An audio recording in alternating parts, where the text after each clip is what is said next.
Bismillahirrahmanirrahim. Assalamualaikum warahmatullahi wabarakatuh. Apa kabar anak-anakku semua?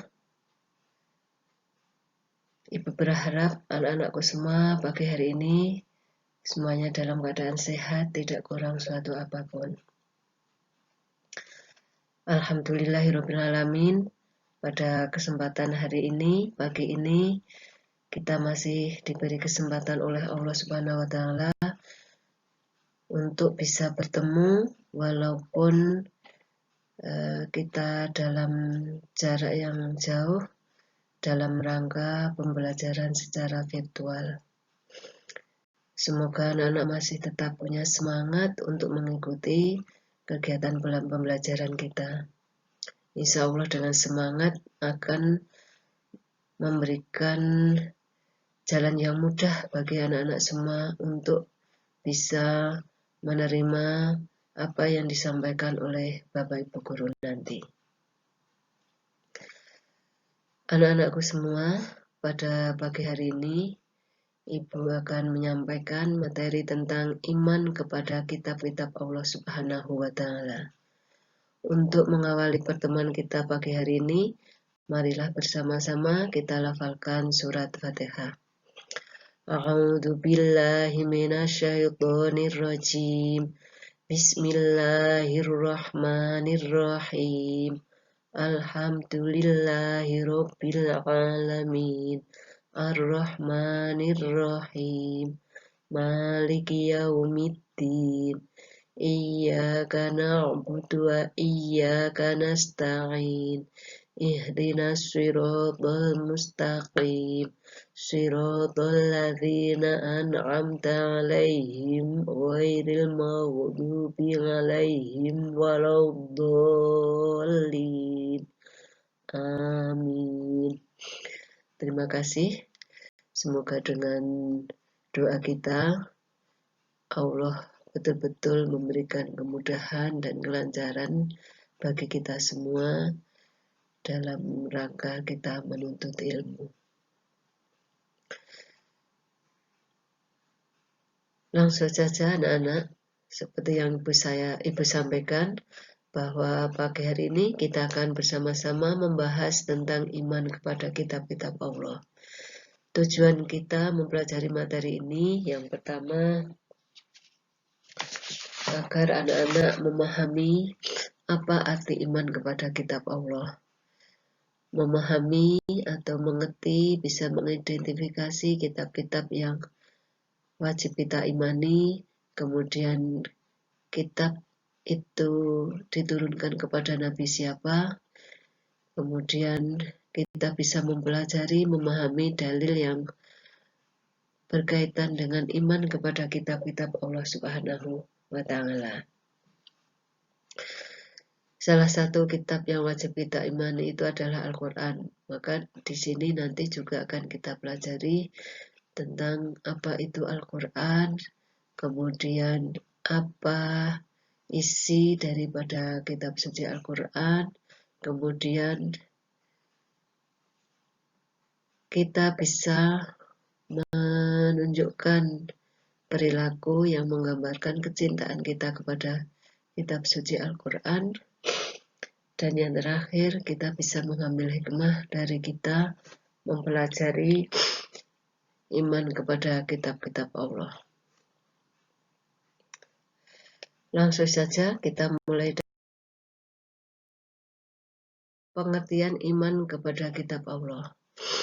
Iman kepada kitab-kitab Allah artinya meyakini dan mempercayai dengan sepenuh hati bahwa Allah Subhanahu wa Ta'ala telah menurunkan kitab-kitabnya kepada para rasulnya. Allah menurunkan kitab-kitabnya untuk umat manusia melalui para rasulnya, salah satunya adalah untuk menjadi petunjuk hidup, penuntun hidup bagi umat manusia. Sebagaimana ini di firman Allah dalam Al-Quran surat Al-Ma'idah ayat 16 yang bunyinya A'udzubillahi minasyaitonirrajim. Bismillahirrahmanirrahim. Yahdi bihillahu manittaba'a ridwanahu subulas salami wa yukhrijuhum minadh-dhulumati ilan nuri bi'idnih wa yahdihim ila syiratim mustaqim.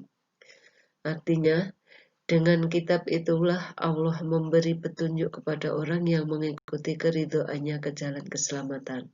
Dan dengan kitab itu pula Allah mengeluarkan orang itu dari gelap gulita kepada cahaya dengan izinnya dan menunjukkan ke jalan yang lurus. Jadi salah satu tujuan Allah itu menurunkan kitab-kitabnya kepada umat manusia adalah supaya kitab itu menjadi petunjuk hidup bagi umat manusia. Karena dengan manusia mendapatkan petunjuk kemudian mengamalkan isinya, insya Allah manusia akan mendapatkan keselamatan hidup dunia akhirat, bisa keluar dari dunia yang gelap menuju ke dunia yang terang benderang. Tentu saja semua atas izin Allah. Juga dengan kitab yang diturunkan oleh Allah, maka manusia akan ditunjukkan ke jalan yang lurus, jalan yang diridhoi oleh Allah Subhanahu wa Ta'ala. Berikutnya, kitab-kitab yang diturunkan Allah kepada umat manusia. Allah menurunkan kitabnya kepada Nabi Rasul, dan itu yang wajib kita imani. Semuanya ada 4. Yang pertama adalah kitab Taurat. Kitab Taurat diturunkan kepada Nabi Musa alaihissalam pada abad 12 sebelum Masehi. Taurat itu berbahasa Kipti. Yang kedua kitab Zabur. Kitab Zabur, kitab yang diturunkan kepada Nabi Daud alaihissalam pada tahun 10 pada abad 10 sebelum Masehi dalam bahasa Ibrani. Kemudian yang ketiga kitab Injil. Kitab Injil, kitab yang diturunkan kepada Nabi Isa alaihissalam pada abad 1 Masehi dalam bahasa Suryani. Dan yang terakhir adalah kitab suci Al-Quran. Kitab suci Al-Quran diturunkan kepada Nabi Muhammad SAW pada tahun 7 Masehi, pada abad 7 Masehi dalam bahasa Arab. Nah, ini anak-anakku semua kitab-kitab yang wajib kita imani. Dari keempat kitab ini, kitab yang sekaligus kita imani dan sekaligus kita jadikan pedoman hidup adalah kitab suci Al-Quran. Untuk ketiga kitab yang lain, ya kita cukup beriman, meyakini bahwa ketiga kitab itu diturunkan oleh Allah. Kemudian kita harus meyakini diturunkan kepada para rasul yang memang sudah dipilih oleh Allah untuk menerima kitab itu, meyakini kebenaran isinya, tetapi tidak wajib mengamalkan isinya. Nah, kepada kitab suci Al-Quran, di samping kita meyakini juga wajib mengamalkan isinya. Karena kita sebagai orang Islam, maka pedoman hidup kita adalah kitab suci Al-Quran. Nah, kenapa kita harus berpedoman kepada kitab suci Al-Quran? Al-Quran adalah, kalau secara bahasa berasal dari kata qoro'a. Qoro'a yaqro'u Quran, artinya bacaan. Jadi Al-Quran itu bacaan. Bacaan di sini ya bukan sekedar bacaan seperti kita baca buku, bukan. Bacaan yang datangnya dari Allah. Karena Al-Quran adalah kitab suci yang diturunkan oleh Allah kepada Nabi Muhammad untuk menjadi pedoman hidup umat Nabi Muhammad SAW. Nah, apa Al-Quran itu? Al-Quran itu adalah kalam atau firman Allah SWT yang diwahyukan atau diturunkan kepada Nabi Muhammad SAW. Jadi diwahyukan kepada Nabi Muhammad dalam bahasa Arab melalui malaikat Jibril. Nah, dalam sejarah kalau kita akan mendalami bahwa Al-Quran itu isinya kurang lebih 6.666 ayat. Itu sebagian ulama sepakat begitu, walaupun ada ulama yang berpendapat lain. Al-Quran diriwayatkan secara mutawatir. Secara mutawatir itu artinya sejak yang diterima oleh Rasulullah sampai kepada umat manusia sampai sekarang insya Allah isinya sama, bacaannya sama, isinya insya Allah sama. Itu namanya mutawatir, artinya sahih dan sah. Kemudian membaca Al-Quran itu merupakan perbuatan yang ibadah. Jadi kalau kita membaca Al-Quran, apapun keadaannya, dalam bentuk apapun, ya insya Allah itu adalah termasuk ibadah. Kemudian Al-Quran akan dijamin keselamatannya sepanjang masa. Nah, ini salah satu keistimewaan Al-Quran. Jadi keistimewaan Al-Quran itu dibanding kitab yang lain adalah bersifat universal. Artinya apa? Bersifat universal itu artinya berlaku sepanjang masa untuk seluruh manusia di seluruh dunia. Jadi mestinya seluruh umat manusia itu berpedoman pada Al-Quran. Ya paling tidak ya menjadi penuntun hidup khususnya bagi umat Islam. Kemudian apa isi pokok ajaran Al-Quran? Isi pokok ajaran Al-Quran atau isi kandungannya yang pertama, Al-Quran berisi tentang akidah. Akidah itu keyakinan. Artinya berisi ajaran yang mengajarkan kepada umat manusia untuk berkeyakinan itu hanya kepada Allah. Ada salah satu ayat yang berbunyi wala tamutunna illa wa antum muslimun, artinya jangan pernah mati kecuali kita tetap dalam keadaan Islam. Nah, Islam itu artinya kita berakidah berkeyakinan kepada Allah Subhanahu wa taala. Yang kedua berisi tentang ibadah. Ibadah itu hubungannya manusia kepada Allah. Jadi dalam pengertian manusia kepada Allah itu diajarkan dalam Al-Quran. Bagaimana caranya? Kemudian yang ketiga tentang muamalah. Muamalah itu ajaran tentang hubungan sesama manusia termasuk dalam hal perekonomian. Yang keempat berisi ajaran tentang akhlak. Akhlak itu perilaku atau budi pekerti. Nah, itu banyak ayat-ayat Al-Quran yang menegaskan, mengajarkan tentang bagaimana akhlak manusia itu. Kemudian yang kelima tentang tarikh. Tarikh itu sejarah. Jadi salah satu isi Al-Quran itu ada sejarah umat manusia masa lalu. Misalnya tentang Luqman dengan anaknya. Bagaimana perilaku Luqman terhadap anaknya. Kenapa ada sejarah seperti ini? Nah, supaya manusia bisa mengambil pelajaran. Kalau sejarah yang baik, ya kita ikuti yang baik. Kalau sejarahnya yang tidak baik, ya ada pelajarannya kita ambil. Yang lain mungkin ada juga di Al-Quran itu berisi tentang janji dan ancaman Allah. Janji dan ancaman Allah. Jadi Allah berjanji kepada umat manusia yang melaksanakan perintahnya akan diberi pahala, ditempatkan di surga. Sebaliknya kepada umat manusia yang mengingkari Allah, tidak melaksanakan ajarannya, maka diancam dengan siksaan yang amat berat, dimasukkan di neraka. Itu secara garis besar isi pokok Al-Quran. Dan masih ada yang lain. Yang kalau kita mau mempelajari secara mendetail apa isi Al-Quran, tentu akan kita temukan ajaran-ajaran yang lain yang bisa kita terapkan dalam kehidupan sehari-hari. Berikutnya, karena Al-Quran itu menjadi pedoman hidup yang harus artinya setiap tingkah laku kita dalam kehidupan sehari-hari harus kita tolak ukur, kita tinjau dari Al-Quran, maka perilaku kita sehari-hari harus bisa menunjukkan bagaimana sikap kita, sikap mencintai Al-Quran. Di sini bisa kita contohkan perilaku kita dalam mencintai Al-Quran. Pertama, berusaha menghormati, memuliakan, dan menjunjung tinggi Al-Quran. Menghormati, memuliakan di sini artinya ya memperlakukan Al-Quran itu dengan baik.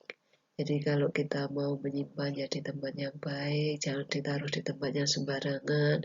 Ketika kita membawa, ketika kita mau membaca, itu harus dengan cara yang baik. Jadi tidak seperti kita memperlakukan seperti kalau kita membaca buku pada umumnya, jadi meletakkan sembarangan, kemudian apa yang membuka dibiarkan tidak dibaca, itu adabnya kurang. Jadi kalau kita memang mau baca Al-Quran, dibuka ya harus dibaca. Kalau memang nggak dibaca ya sebaiknya ditutup. Ketika kita mau membaca, hormati Al-Quran, kita harus pertama dulu kita dalam keadaan suci. Kitab Al-Quran adalah kitab suci. Maka ketika kita akan baca ya usahakan keadaan kita suci. Dan suci di sini sebagai orang Islam ya, kalau kita berhadas, kita berwudu dulu. Kalau kita kena kotoran, kita kena najis ya kita bersihkan. Jadi itu contoh perilaku menghormati, memuliakan Al-Quran. Kalau membawa Al-Quran ya dengan tangan kanan, membuka dengan tangan kanan, jadi bukan dengan tangan kiri. Yang kedua, membaca Al-Quran di segala kesempatan. Jadi membaca Al-Quran tidak ditentukan dalam waktu yang khusus. Jadi setiap kesempatan kita bisa membaca Al-Quran, itu bagus. Ya, membaca Al-Quran itu satu huruf saja ada pahalanya, apalagi banyak membaca, insya Allah lebih banyak pahalanya. Di dalam sholat ketika kita membaca Al-Quran itu insya Allah satu huruf berlipat 10 kali pahalanya daripada ketika tidak dalam sholat. Yang ketiga, berusaha memahami isi kandungan Al-Quran. Jadi kalau kita sudah bisa membaca, pelajari artinya, pahami maknanya. Kalau sudah paham maknanya, yang keempat yang kita amalkan. Jadi kita mempelajari itu kan tujuannya untuk bisa mengamalkan. Kita cari ilmu itu harus mengamalkan, termasuk kita memahami Al-Quran, itu ya kita amalkan isinya. Sebab ilmu itu dinyatakan kita miliki itu kalau kita amalkan. Yang terakhir bisa juga dengan menghafalkan Al-Quran. Yang menghafalkan Al-Quran itu bagus sekali. Ini contoh perilaku yang menggambarkan mencintai Al-Quran. Dan masih banyak perilaku lain yang bisa kita lakukan dalam rangka kita mencintai Al-Quran. Terakhir, hikmah atau manfaat kita mempelajari, kita meyakini adanya kitab-kitab Allah, kita meyakini adanya kitab suci Al-Quran. Yang pertama, hati manusia menjadi lebih tenteram. Kita tahu bahwa Al-Quran itu menjadi petunjuk hidup, menjadi penuntun hidup. Nah, kalau hidup kita itu sesuai dengan petunjuknya, insya Allah, maka hidup kita akan menjadi tenang dan tenteram. Kemudian dengan kita membaca Al-Quran, mempelajari Al-Quran, maka kita akan mendapatkan tambahan ilmu, termasuk ilmu pengetahuan. Jadi di Al-Quran juga terdapat salah satu isinya ada tentang ilmu pengetahuan. Yang kedua, dengan kita mempelajari kitab Allah, maka kita akan memiliki pedoman dalam kita menentukan kebenaran. Jadi kitab yang diturunkan oleh Allah adalah isinya tentang kebenaran. Jadi kalau kita berpedoman pada kitab-kitab Allah, khususnya kalau kita orang Islam pada Al-Quran ya, maka kita akan dapat menentukan kebenaran. Kalau misalnya terjadi suatu perselisihan, maka insya Allah kita akan kembali kepada penuntun hidup kita. Kemudian kitab Allah, Al-Quran, memberikan petunjuk kepada manusia mana yang benar, mana yang salah, mana yang harus kita ikuti, mana yang tidak, mana yang hak, dan mana yang... Dengan kita meyakini adanya kitab-kitab Allah, khususnya kitab Al-Quran, maka kita termasuk salah satu makhluk Allah yang mensyukuri segala anugerah dan nikmat Allah. Ya, teman. Jadi mensyukuri segala anugerah dan nikmat Allah SWT, termasuk dalam kita menjadikan Al-Quran sebagai petunjuk hidup. Kemudian manusia dapat mengetahui betapa besarnya perhatian dan kasih sayang Allah kepada para hamba dan makhluknya. Jadi kita diberi kitab oleh Allah, diberi petunjuk, itu menunjukkan bahwa Allah itu menunjukkan kasih sayangnya kepada umat manusia supaya manusia tidak keliru dalam menentukan hidupnya, dalam menjalani hidupnya. Kemudian dengan kita meyakini kitab-kitab Allah, maka dapat meningkatkan kesabaran dalam menerima cobaan, ujian, dan musibah yang menimpa diri kita. Jadi insya Allah dengan kita menjadikan Al-Quran dalam kehidupan, menjadikan Al-Quran menjadi petunjuk hidup kita dalam kehidupan sehari-hari, maka kalau kita menerima cobaan apapun, insya Allah kita akan menjadi orang yang sabar. Semua akan kita ke Allah. Kemudian dengan kita iman kepada kitab suci Al-Quran, maka kita mendapatkan informasi tentang sejarah kehidupan umat manusia masa lalu. Ada yang baik, ada yang tidak, semua itu bisa kita ambil pelajaran. Kemudian manusia yang beriman akan dapat mengetahui dan membedakan mana yang baik, mana yang buruk. Karena di dalam kitab dijelaskan tentang perilaku yang baik dan perilaku yang buruk. Terakhir, dengan kita meyakini adanya kitab-kitab Allah, percaya kepada kitab suci Al-Quran, maka kita akan memiliki sikap toleransi yang tinggi. Karena dalam kitab-kitab Allah memberikan penjelasan tentang penanaman sikap toleransi, sikap saling menghormati, dan saling menghargai antara sesama manusia, manusia sesama pemeluk agama, dan kepada pemeluk agama lain. Saya kira demikian anak-anakku semua materi yang bisa kita sampaikan pada pagi hari ini. Saya berharap anak-anak bisa memahami apa yang sudah Ibu sampaikan. Kalaupun misalnya ada yang masih kurang paham, silahkan anak-anak bisa mengajukan pertanyaan lewat grup ataupun bisa langsung bertanya kepada Ibu dengan WA secara japri. Marilah kita bersama-sama bermohon, semoga yang kita pelajari hari ini betul-betul kita bisa mengambil hikmah atau manfaatnya. Ada kurang lebihnya dari Ibu mohon maaf yang sebesar-besarnya. Sekali lagi tetap kita harapkan anak-anak tetap bersemangat dan kita bersama-sama bermohon semoga pandemi COVID ini segera berlalu. Sehingga kita bisa bertemu bertatap muka di tempat yang memang kita gunakan untuk kegiatan belajar mengajar, yaitu di sekolah kita, sekolah yang kita cintai, yaitu SMP Negeri 3 Turi. Akhirnya Ibu akhiri dengan wallahul muwaffiq ila aqwamit thoriq. Wassalamualaikum warahmatullahi wabarakatuh.